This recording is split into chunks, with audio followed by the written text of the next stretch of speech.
Today I'm going to be showing you one of the minor modifications that I'm going to be making to the Smith & Wesson M&P15 Fore. I'm going to be replacing the handguard on this today, and I've gone out and purchased a couple of items to do that. So I got the mag pull and lock handguard, the AFG2 angled foregrip that will go on to the Picatinny rail sections that I purchased that will mount onto the handguard. So I'm going to start out by putting the Picatinny rail sections onto the handguard and show you how that's done. And then once I've got all this put together, I'm going to be putting the handguard on the AR. So the stock or handguard comes in two sections. It's got a metal heat shield on the inside and makes for easy mounting of the polymer Picatinny rail sections. They will go on the bottom and the sides of the handguard. And when you put these on, it's relatively easy. They come with all the necessary bits that you need, screws, and these essentially nuts that will go down into the sections of the handguard so that you can screw those in and tighten them in. They have a little bit of a raised nut, if you will, where the that fits down into the groove and will help you hold them in place as you're putting everything together. You start out just by sliding one of those in there, grabbing the rail section that you want to put on,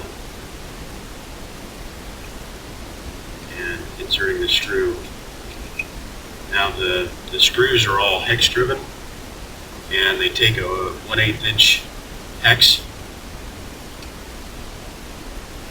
and just screw in place like so.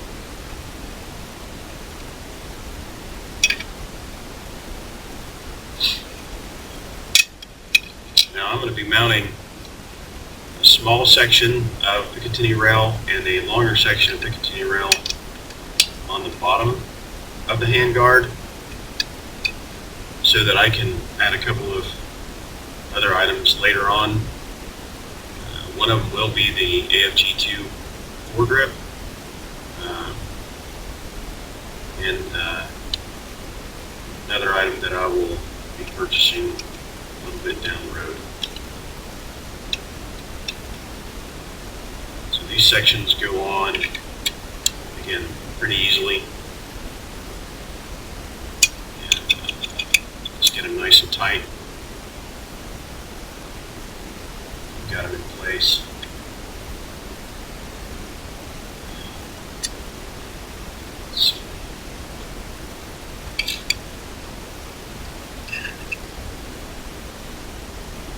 Alright, so now that I have everything mounted on here the way that I want, I've got the Picatinny rail across the bottom with my AFG2 foregrip. I've got the two Picatinny rails on the sides. Placed them as far forward as I could, so in the future I can get a nice light that I can trigger with my thumb and keep the other side open for something at a later date. Now, putting this thing on is actually the biggest pain in the backside part of this whole operation.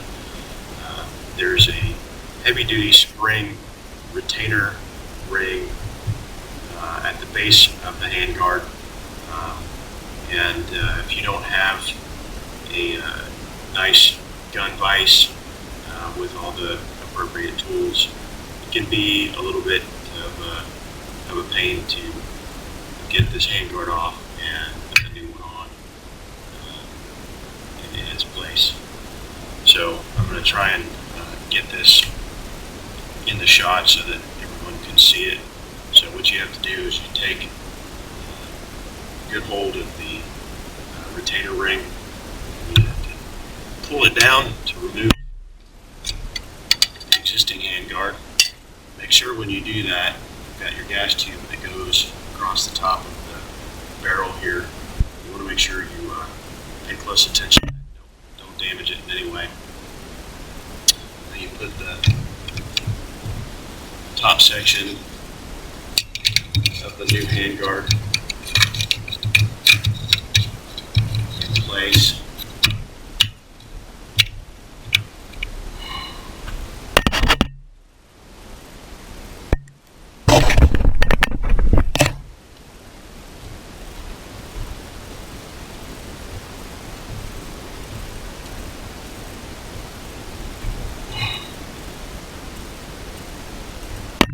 This is not the most fun part of the whole ordeal.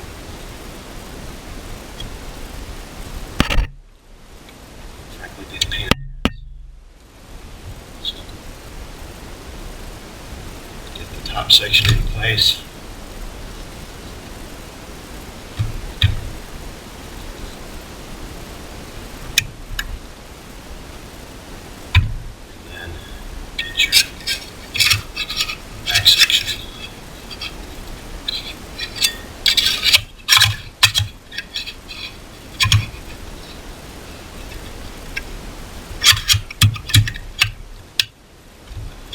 Back down, and you get your bottom section in place, and now you've got everything mounted, and you've got your new foregrip and handguard, and you're ready to go.